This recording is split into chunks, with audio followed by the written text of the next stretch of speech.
Hi, I'm Jenny with thediaryofarealhousewife.com, and today I wanted to share with you one of my favorite recipes, the world's best mashed potatoes.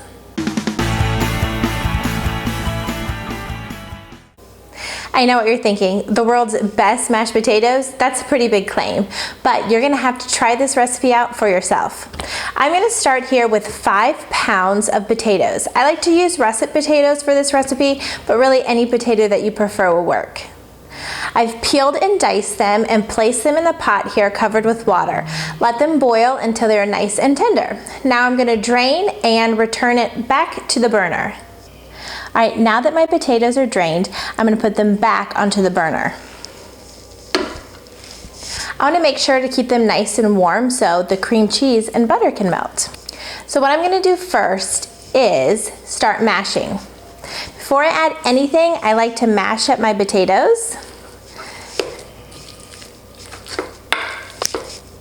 Starts getting them to that creamy texture even before you've started adding all the yummy stuff. All right, I'd say those are good and mashed. Next, I'm gonna add about 4 ounces of cream cheese, which is about half a block. And then about a half a stick of butter. Now just keep mashing and mixing until that cream cheese and butter has melted and really has combined with those potatoes. So of course I'm going to be making these potatoes for Thanksgiving and probably Christmas. They're definitely a favorite of mine. Mashed potatoes have always been a favorite of mine. I remember the first Thanksgiving after I was married, I had my parents over, my sisters over, my in-laws over, and a few friends. I was a little nervous to make Thanksgiving dinner. Luckily I had my mom and sisters there and my mother-in-law who always, of course, helped, but mostly it was at my house, so I felt the burden was really on me. I decided that I would be definitely in charge of the mashed potatoes. I love making them, but I may have went a little overboard. Usually about 5 pounds of potatoes is what I make, and it's a pretty good serving, but this year I decided to make, I think about 10 to 12 pounds. It was a lot of potatoes. I had run out of serving dishes. I didn't have much then. And so I ended up putting my potatoes in a pasta dish. Really, the picture is hilarious. I posted it on my blog, so you're gonna have to go see it. A mound of mashed potatoes. I was pretty proud of them at the time, but it's a little embarrassing looking back. All right, now my mashed potatoes have a really nice creamy texture, but they're still really thick. So what I'm gonna do now is add in a half a cup of half and half and a half of cup of milk.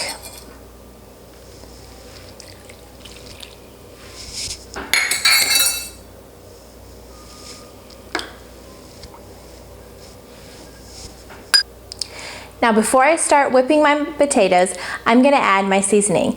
I like to put seasoning salt instead of regular salt along with pepper, about a half a teaspoon of each. All right, I'm gonna give it one good mix here, but we're gonna have to bring in the big guns now.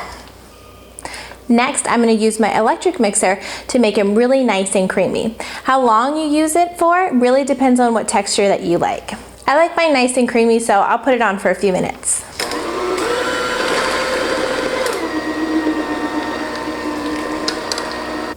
All right, the potatoes look great. They are creamy and buttery, but this isn't our last step. Next, we're going to bake our potatoes. So I'm going to add them all to this casserole dish. Oh yeah, those look good.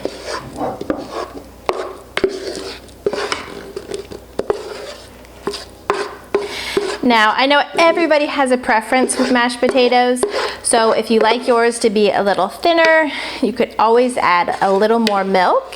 If you want more butter, a little richer flavor, you could use heavy cream instead of half and half.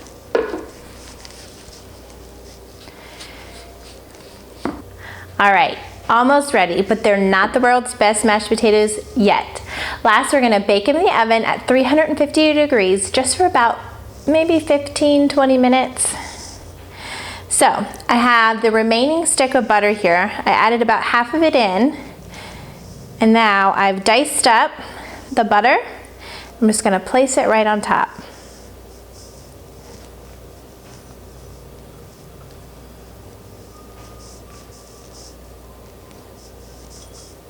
Butter makes everything better.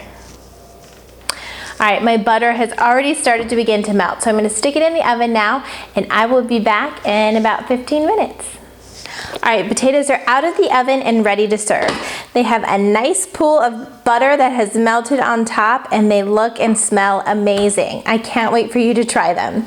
Make sure that you go down below to the description. You can get the link where you can print this recipe if you'd like to try it. Also, like and comment on the video. I'd love to know if you've tried this recipe or what you think about it, and we will see you guys next time.